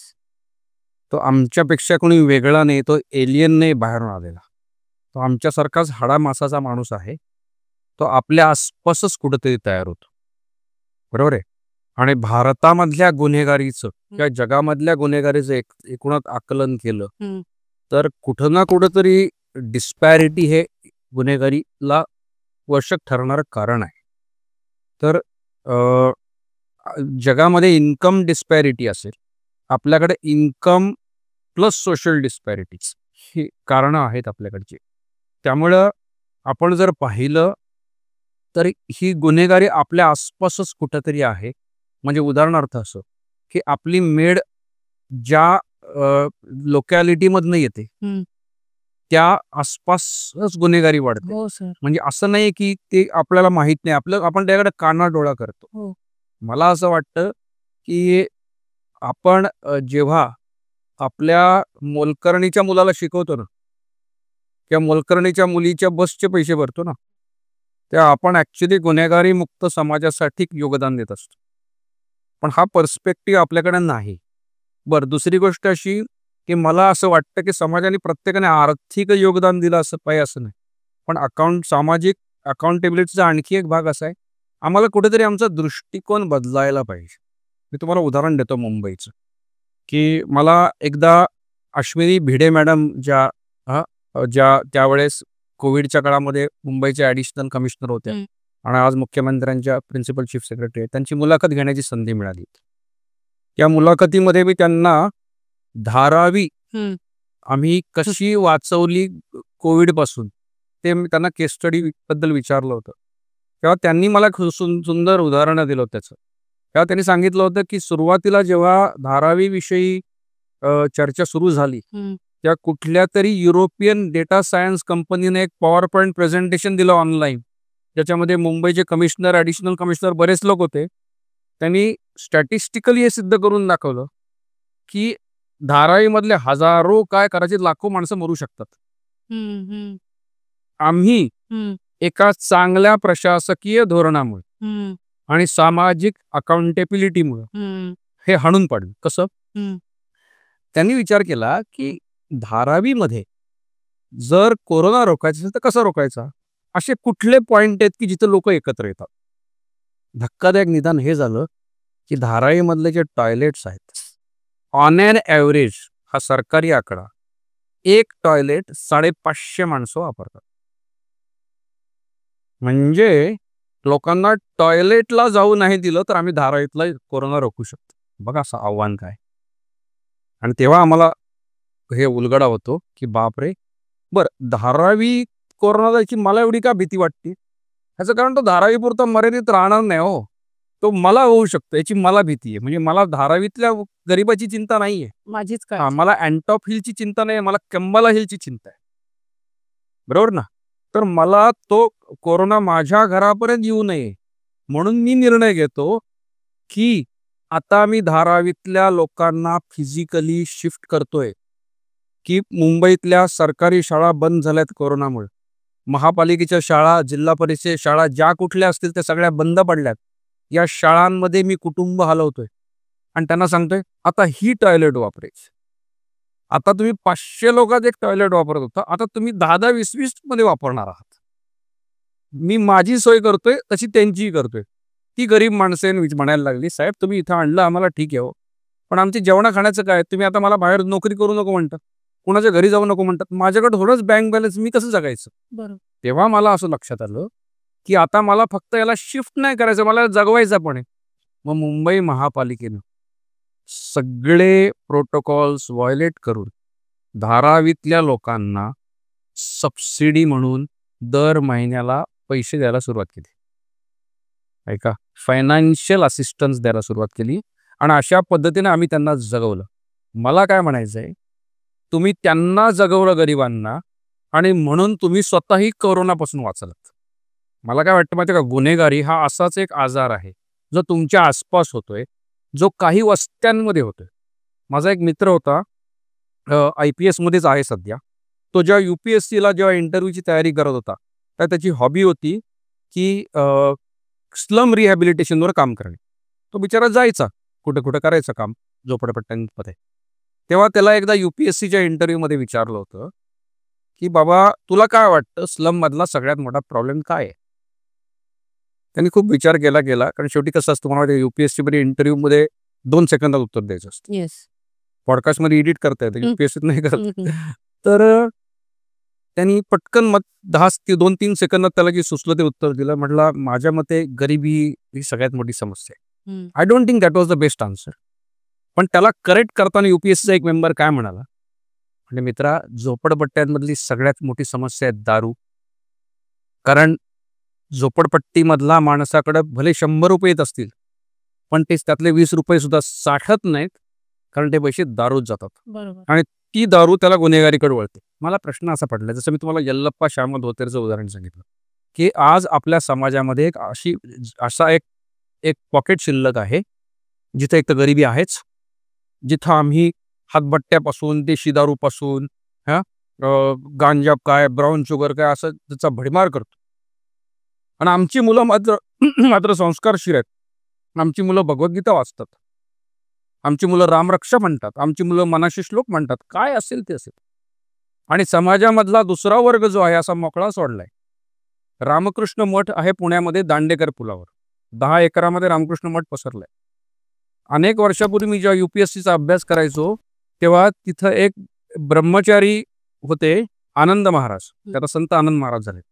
पांढरे कपड्यात रामकृष्ण मठामध्ये ब्रह्मचारी म्हणतात, त्यांना भगवे वस्त्र मिळाले ते संत म्हणतात. ब्रह्मचारी आनंद महाराज ध्यानधारणा करायचे, त्यांचं वाचन अभ्यास बाकी गोष्टी चालू ठेवायचे. दरम्यानच्या काळात समोरच्या दांडेकरू पूल झोपडपट्टीमधली 5-25 पोरं त्यांच्याकडून बसायची आणि त्यांना हे 2-4 तास भगवद्गीता शिकवायचे, खेळ शिकवायचे, चांगल्या गोष्टी सांगायचे, चांगले संस्कार होते. मला म्हणायचे काय आहे ना, यांचे आई वडील धुण्या भांड्याची कामं करतात, काही लोकांचे वडील पिऊन पडतात, ह्यांना कोण चांगल्या मार्गावर लावणार. त्या माणसाला हे माहिती होतं की गुन्हेगारी मुक्त समाजासाठी माझं काहीतरी उत्तरदायित्व. तुम्ही मगाशी अकाउंटेबिलिटी शब्द वापरला. मला असं वाटतं की आनंद महाराज करतात ती अकाउंटेबिलिटी आहे. कोणी जर मोलकर्णीच्या घरचा खर्च करेल ती अकाउंटेबिलिटी आहे. जी अश्विनी विडे मॅडमने सांगितलं की आम्ही धारावी कशी वाचवली ही अकाउंटेबिलिटी आहे. तुरुंगातली मानवता ही खरंच आहे की फक्त तुरुंगाबाहेरची आमची कल्पना आहे? हे बघा, तुरुंगात अमानवी विश्व पण आहे आणि तुरुंगात सामान्य माणसाच्या पलीकडचं हे मानवतेचं विश्व आहे. कदाचित तुम्ही आम्ही ती मानवतेची सीमारेषा ओलांडलीच नाही. असं एक अगाध विश्व आहे की जिथं ती सीमारेषा, ती बंधनं सगळे तुटून पडतात. अशी उदाहरणं मी पाहिली आहेत आणि कदाचित मला असं वाटतं की अशा उदाहरणांमधून जेलबाहेरचा सामान्य माणूस सुद्धा खूप चांगला आदर्श घेऊ शकतो. तुम्हाला एक खूप भारी उदाहरण सांगतो. येरवडा जेलमध्ये एक कैदी होता, त्याचं नाव होतं यासीन इब्राहिम साहेब. 6-1 वर्ष तर राहायला पाहिजे जेलमध्ये. यासीन इब्राहिम साहेब नाही 3 वर्ष राहिला. हा जेव्हा जेलमध्ये आला, खूप गरिबीतून आला होता आणि इमोशनल कैदी होता आणि काही लोकांना ना भावना नियंत्रित करता येत नाही. मला आल्या, पण काही लोकांच्या भावना अशा म्हणजे अक्षरशः म्हणजे फक्त त्यांना टिचकी मारली ते रडू शकते, अशा प्रकारातला तोही एक होता. काय झालं, एक दिवस जेलमध्ये दाखल झाल्यानंतर सुरुवातीच्या काही दिवसामध्ये त्यांनी पाहिलं की आपण चहा तर घेतला आणि जेलमध्ये चहा काही ग्लासमध्ये मिळत नाही, तुम्हाला त्या जर्मनच्या भांड्यामध्ये घ्यावं लागतं. ओके, ती भांडी काही सगळीच धुतलेली नसतात, खूप डागं पडलेली असतात. मी पण अनेकदा असे खळगे असे काळपट डाग असलेल्या भांड्यांमध्ये 15-1 दिवस तरी पहिले चहा पिलोय. तर तेव्हा जो पीत होता तेव्हा त्यांनी पाहिलं आसपासचे अनेक कैदी चहामध्ये बिस्किट बुडवून खातात. मग त्याला प्रश्न पडला की यार माझ्याकडे चहा आहे पण मला बिस्किट कसं नाही मिळालं. कारण बिस्किट हे तुम्हाला जेलमधल्या डिपार्टमेंटल स्टोअरमधून विकत घ्यावं लागतं. ओके, बरं, विकत घेण्यासाठी सर्व कैद्यांकडे पैसे नसतात आणि कित्येक वेळा आपल्याला कोणीतरी चहा बरोबर बिस्किट देईल या आशेने लोक एकमेकाची चंपी करायला तयार होतात, एकमेकाची पाठ दाबून देतात, त्यांचे कपडे धुवून देतात. म्हणजे इतकी आगळीक परिस्थिती होती. यासीनला खूप वाईट वाटलं, रडायला लागला. म्हणजे त्याला जे अश्रूच थांबत नव्हते की बाबा आपण काय अवस्थेत येऊन थांबलो की आता आपण कुणाकडे जाऊन मागू पण शकत नाही, आपला स्वाभिमान पण दुखवय, आपण घेऊ पण नाही शकत विकत. तिथे पलीकडे दुसरा एक कैदी बसला होता, सरदार होता आणि त्याचं नाव होतं सुरेंद्र सिंग अलग. दिल्लीचा कैदी होता. सुरेंद्र सिंग अलग एका इकॉनॉमिक ऑफेन्समध्ये जेलमध्ये आला होता. दिल्लीचा कैदी होता, आर्थिक परिस्थिती बरी होती. त्यांनी त्याला पाहिलं रडताना, त्याला विचारलं यार क्या हो गया, घर की याद आ गई क्या? नाही यार छोडतं नाही. त्यांनी आपलं त्याला थोडंसं बोलतं केलं, बोला मला सांग की म्हणलं काय झालं. म्हणलं असं नाही काय, म्हणलं मी खूप दिवस अंगावर काढलं, खूप दिवस सहन केलं, म्हणलं आज बाण फुटला. की काय होतं, लोक चहामध्ये बिस्किट बुडून खातात, आपली ती पण योग्यता नाही, म्हणजे आपल्या घरनं कोणी आणू पण शकत नाही. जाऊ दे म्हणलं, आपल्या आयुष्याचा भाग आहे, बघू मुकद्दर में जब होगा तो मिलेगा. म्हणजे मुकद्दर में का अभी हो जाएगा मुकद्दर में. सुरेंद्र सिंग अलगनी स्वतःच्या कॅन्टीनच्या यादीमध्ये बिस्किटाचं हे टाकलं आणि जेलमध्ये ना बिस्किटाचा पूर्ण ब्रूस मिळतो. 30-40 बिस्किट पॅकेटांचा एक ब्रूस असतो. त्यानं मागवला, दुपारच्या वेळी त्या यासीनकडे देऊन दिला. हा म्हणलं महिनाभरात. म्हणजे हे अख्खं माझं. अरे खा रे म्हणलं. मग तो यासीन विचारला, मी तुमची काय सेवा करू काय, कारण शेवटी जेलमध्ये फुकट काहीच मिळत नाही, प्रत्येकाचा हिशोब असतो आणि हिशोब डिस्प्रपोर्शनेट असतो. मी 2 रुपयाचं बिस्किटसाठी चंपी करू शकतो माणूस. 10 रुपयासाठी लोक म्हणजे एक अक्षरशः गुलाम म्हणून काम करू शकतात. पण सुरेंद्र सिंग अलगनी त्याकडे काहीच नाही मागितलं. बरं, काही दिवसानंतर सुरेंद्र सिंग अलग जेलमधनं जामिनावर सुटून गेला. तोपर्यंत यासीनची चांगल्या चलती होती. 3 महिने यासीनला काही खाण्यापिण्याची कमतरता भासली नाही. बरं, आता यासीनला असं वाटलं की आता तर हा गेला सोडून, आता संपलं आयुष्य. तो जेल बाहेर निघून गेल्यानंतर 15 दिवसानंतर यासीनच्या नातेवाईकांच्या नावाने जेलमध्ये मनी ऑर्डर आली. यासीन म्हटला, माझा कोणी नातेवाईकच नाही, सगळेच फाटकेत. त्या सुरेंद्र सिंग अलगनी, कारण नातेवाईकांच्या नावानेच मनी ऑर्डर पाठवता येते, नुसते रस्त्याला पाठवता येत नाही, त्यांनी नातेवाईकांच्या नातेवाईकाला पैसे दिले असतील, काही केलं असेल. मनी ऑर्डर आली, त्याला कळलं ही मनी ऑर्डर मित्रांनी पाठवली आणि सुरेंद्र सिंग त्यासाठी दर महिन्याला न चुकता मनी ऑर्डर पाठवत राहिला. त्याच्या पुढची घटना जी आहे ना मॅडम, ती तुमच्या आमच्या माणुसकीच्या मर्यादा पूर्ण ओलांडून गेली. म्हणजे सामान्य माणूस जेल बाहेरचा इतका उदार, इतका उत्कट होऊ शकत नाही. अशी घटना म्हणजे 2021 साली कोविडमध्ये सुरेंद्र सिंग अलग गेला आणि सुरेंद्र सिंग अलग जेव्हा तडफडत होता तेव्हा तो बायकोला काय म्हणाला की माझा एक मित्र आहे म्हणला. मला सांगताना गलबलून होते. माझा एक मित्र आहे जेलमध्ये, माझी तब्येतीचं काय खरं नाही, काही बरवाईट झालं त्याची काळजी घ्या. अलग गेला, त्याच्या बायकोनी मनी ऑर्डर पाठवायला सुरुवात केली. आणि मग काय झालं, बायकोनी नुसती मनी ऑर्डर पाठवली नाही असेल, म्हणजे माझ्या नवऱ्याने एक इच्छा बोलून दाखवली की तुझी केस काय म्हणल्या, तुला वकील मी देते. अरे बापरे. त्या सुरेंद्र सिंग अलगची विधवा, जिने कधी याला पाहिलाच नाही, ती याच्यासाठी वकील देते. आणि एप्रिल 2023ला, मी चुकत नसेल तो 23 एप्रिलचा दिवस होता, ज्या दिवशी यासीनचा जामीन झाला. आणि त्या दिवशी सुरेंद्र सिंग अलगची मुलगी आणि बायको ढसाढसा रडल्या आणि म्हणाल्या, काय विचित्र योगायोग पहा म्हणे, आज माझ्या नवऱ्याची पुण्यतिथी आहे म्हणे आणि त्या दिवशी तुझा जामीन झालाय म्हणे. बापरे. त्यामुळं जेलमध्येही एक वेगळं विश्व आहे आणि जेलमध्येही माणुसकीचं खूप वेगळ्या प्रकारचं प्रत्यय येतो आणि मला असं वाटतं की तो लोकांपर्यंत पोचला पाहिजे.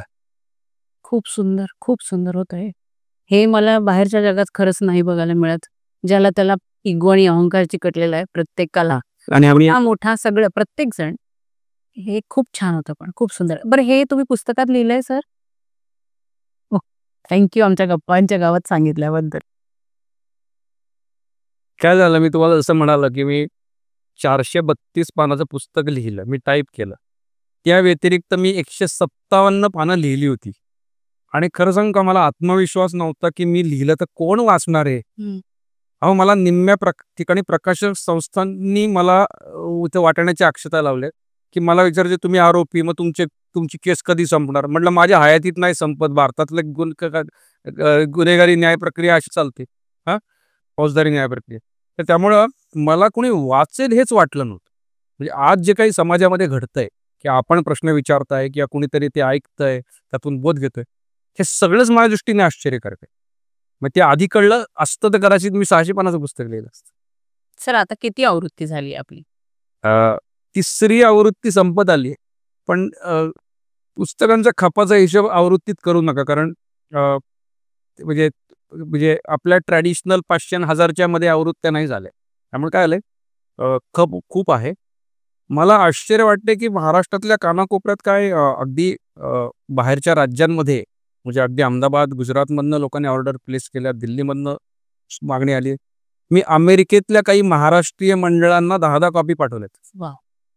म्हणजे त्यांनी मला सांगितल्यानंतर काही ठिकाणी मला ऑनलाईन सुद्धा मला गप्पा टाकासाठी बोलवलं.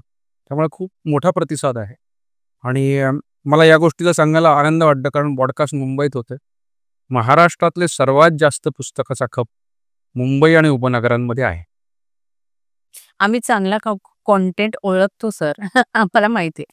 सर आपल्या पुस्तक लिहिण्याची प्रेरणा आणि पुस्तकाचं नाव एकंदरीत सगळंच पुस्तकाबद्दल आपल्या व्ह्युअर्सला प्लीज सांगा. पुस्तक लिहिण्याची प्रेरणा मी म्हणेन की मला काय झालं होतं, मी आठवण म्हणून म्हणजे मला असं वाटायचं की हे आयुष्यात काहीतरी वेगळं घडलंय. मग जो प्रत्येक माणूस माझ्या आयुष्यात येतो मला त्याचं नाव लिहून घ्यावं असं वाटायचं, कारण तू पुन्हा कधी दिसणार मला. कारण मला असं वाटायचं की मी उद्याच जामिनावर चाललोय. कारण जरी 14 महिने काढले असले तरी मी प्रत्येक दिवस असा जगायचं सुरुवातीचे काही दिवस की आज शेवटचाच दिवस आहे. पण ते कसं असतं माहिती का, दिल है तो मानता येईल ना, की बाबा वाटायचं की चाललोय, पण वस्तू ती उलगडेपर्यंत एखादा महिना गेला की नाही बाबा आपल्याला खूप दिवस काढायचे. त्या काळात मी फक्त नावं नोंदवायचो, निरीक्षणं करायचो, टिप्पणं काढायचो, इथपर्यंतच होतं. मला खरी प्रेरणा मिळाली मी म्हणेन की लोकमान्य टिळकांची जी खोली आहे, मी टिळक विभागात राहायचो, टिळक न्यू बाराक नावाच्या एरियामध्ये. तिथं एक पिपरीचं झाड होतं. त्या झाडाच्या मागच ती खोली होती जिथं लोकमान्य टिळक राहायचे. आणि मी त्या खोलीला असं मागून खूप वेळा असा हात लावलाय, कारण मागून हात लावण्यासाठी सरकारची परवानगी लागत नाही, पण पुढून जायला कायद्यांना बंदी आहे. म्हणजे महात्मा गांधी यार्डामध्ये आणि टिळक यार्डामध्ये सामान्य माणसांनी प्रेरणा घेतली चालते, कायद्यांना अलाउड नाही बरं. तर मी मात्र लोकमान्य टिळकांच्याच खोलीमध्ये कमीत कमी 10 वेळा चोरून गेलोय. आणि मला तिथं नेण्यामध्ये अनेक कैद्यांचं योगदान. त्यातले 2 कैदी असे होते. त्यातला खालिद पठाण हा एक कैदी आहे, माझा मित्र. खालिदला तिथं, आता तो निर्दोष सुटलाय त्यामध्ये मी नाव सांगू शकतो, तो तिथंच सफाईचं काम करायचा. कित्येक वेळा तो तिथं उदबत्ती लावणे किंवा ह्यासाठी जायचा. एक दिवस खालिदला मी विनंती केली होती की मला तू तिकडे घेऊन जा. खालिदनी आणखी एका कैद्याला सांगितलं होतं. त्या दोघांनी मला व्यवस्थित इकडं साहेब येत नाहीत ना वगैरे बघून घुसवला. आणि त्यावेळेस खालिदनी माझ्या हातामध्ये उदबत्त्या दिल्या आणि मला म्हणला आज तुमच्या असते. बरं. आणि मी ज्या उदबत्ती आतमध्ये लावत होत तेव्हा तो मला काय म्हणाला माहिती का, सर तुम्ही फार भाग्यवान आहात म्हणे. जज जरी आला ना म्हणे, दरवाजाच्या बाहेरून दर्शन घेतात म्हणे, तुम्ही आत बसलाय म्हणजे. हां. आणि म्हणून मी शांतपणे त्या ठिकाणी बसलो मांडी घालून आणि मी ऑब्झर्व करत होतो की छोटीशी खोली आहे आणि इथे एकाकडे लोकमान्य बसले असतील. आणि मी तेव्हा सहज त्याला म्हणालो की लोकमान्यांनी गीता रहस्य इथंच लिहिलं का रे? म्हटलं सर बहुतेक मला असं वाटते ते मंडलेच्या तुरुंगातील होते. म्हणलं यू आर राईट. पण तेव्हा माझ्या मनात विचार आला की आपण आसपास बघतो हे एक जेल रहस्य आहे म्हटलं. मी कित्येक दिवस माझ्या डोक्यात मी जेल रहस्य पुस्तकाचं नाव ठेवून गेलो होतो. पण मी म्हटलं उगाच आपली लोकमान्यांची तुलना करायची नाही. लोकमान्य एवढे मोठे नेते होते, आपणच एका गुन्ह्याचा आरोप घेऊन गेलेलो. आपली लायकी पण नाही, त्यामुळे त्या विषयात पडायचं नाही. पण नक्की प्रेरणा जिथून घेतली. आता नाव जे आहे तुरुंगरंग, हे नाव DS कुलकर्णी सरांनी दिलं. ते कसं दिलं, मी DSK सरांना खूप दिवस त्यांच्या मागे लागलो की सर माझी पुस्तकाची प्रस्तावना तुम्ही लिहा.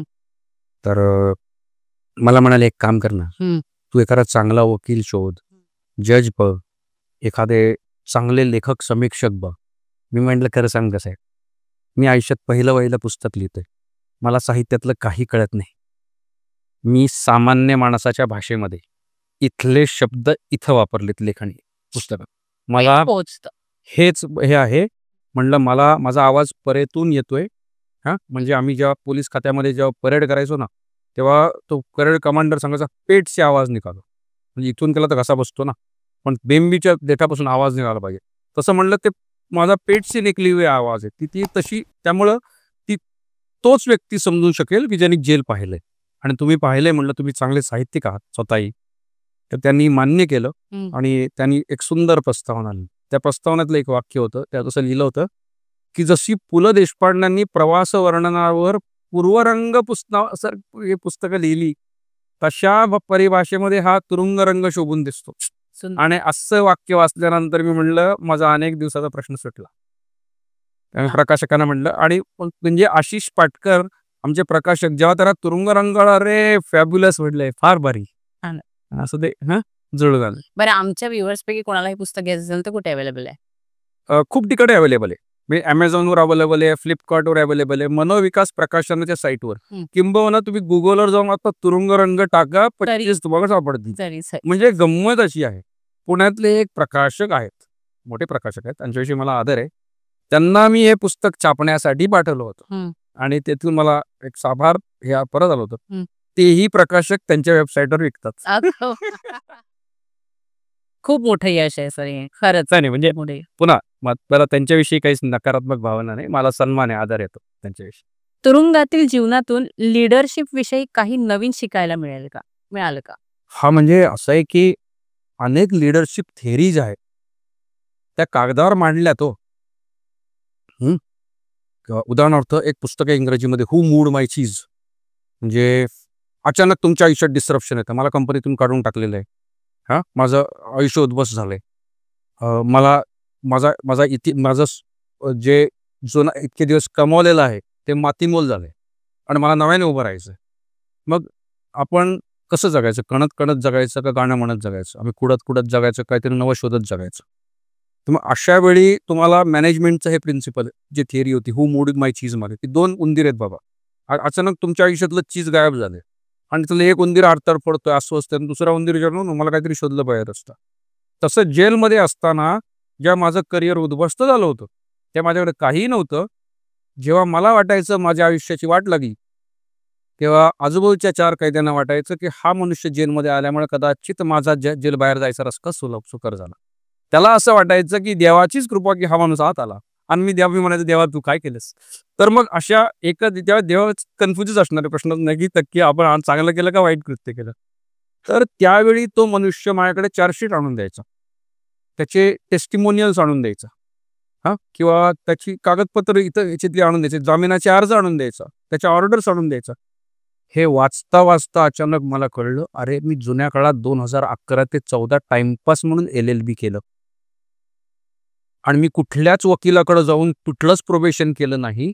पण आज मी UPSC परीक्षेसाठी 10,000 पानं वाचली असतील. मी विधान अतिशय जबाबदारीने करतोय आणि त्यात 1% अतिशयोक्ती नाही.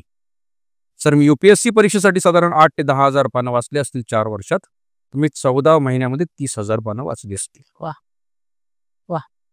आणि त्यामुळं मी इतकी चार्जशीट, म्हणजे इतक्या मर्डरच्या केसेस आणि इतकी चार्जशीट आणि इतके पोस्टमॉर्टम रिपोर्ट वाचलेत की मला अख्खं शरीर पाठ आहे.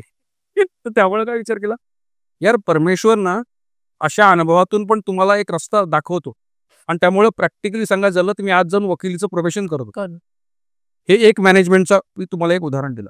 दुसरं असं आहे की तुम्ही ज्या लिडरशिप क्वालिटीज म्हणता ना, मोटिवेशन म्हणता, आत गेलोय मी मोटिवेशनसाठी दुसऱ्याकडे बघावं का मी लोकांना मोटिवेट करा, हा माझ्याकडे चॉईस आहे. येस.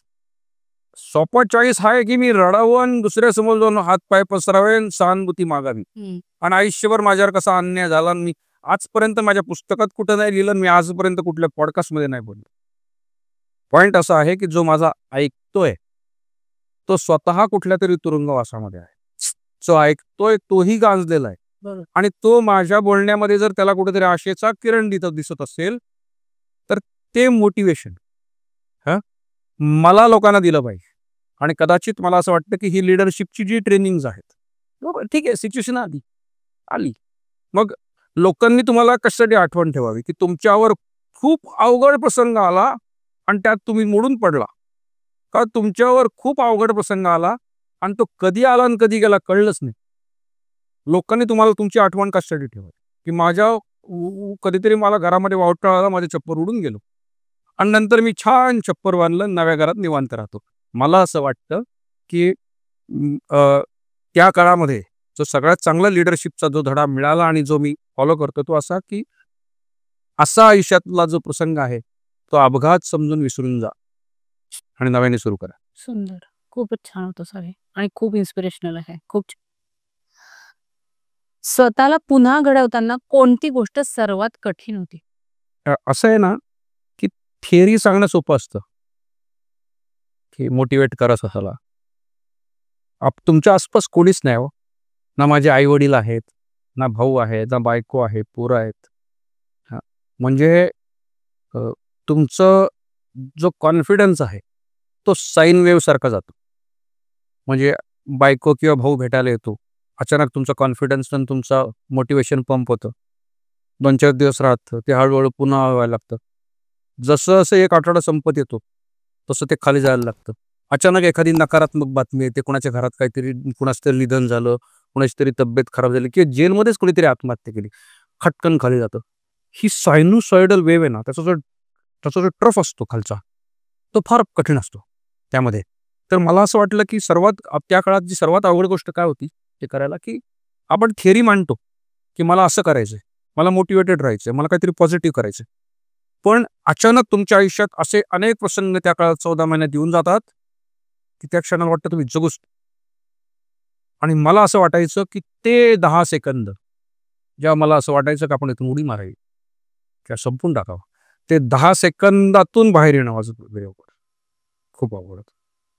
त्यामुळे मग त्यातनं तुम्ही कसे बाहेर आलात सर? खरं सांगू आपण, ही काही थिअरी नाही की, आणि मी म्हणेन की मी फारच प्रोफेशनल होतो तर मी तुमच्याशी खोटं बोलतो.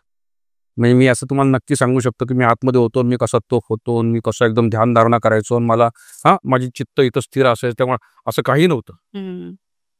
फक्त लोक ढसाढसा रडत असतील, मी मुसू असेल, किंवा मी मनातल्या मनात असेल, माझे नुसतेच डोळे पाणावत असतील, किंवा मी कदाचित पांघरुणात झोपून रडलो असेल. पण त्या सिच्युएशन मी फेस केल्यात. फक्त व्हायचं असं की जसं तुम्ही मगाशी मला विचारलं होतं, पोलीस ट्रेनिंगचा काय फायदा झाला, किंवा मसुरी ट्रेनिंगचा काय फायदा झाला, किंवा प्रशासकीय म्हणजे UPSC परीक्षेच्या प्रोसेसमध्ये घेण्याचा काय फायदा झाला, तुम्हाला ना शॉक सहन करण्याची क्षमता वाढते. तर हा होता आजचा आपला एपिसोड. मला खात्री आहे या एपिसोडमधनं नक्कीच काहीतरी तुम्हाला चांगलं देण्याचा मी प्रयत्न केला आहे. तुम्हाला आणखी असेच एपिसोड ऐकायचे असतील तर कमेंटमध्ये नक्की सांगा. तुम्ही सगळे पॉडकास्ट बघतायत पण फॉलो करत नाहीये Instagramवर आणि YouTubeला सबस्क्राईब करत नाहीये, तर सबस्क्राईब करा आणि Instagramवर आमच्या चॅनलला फॉलोही करा. धन्यवाद.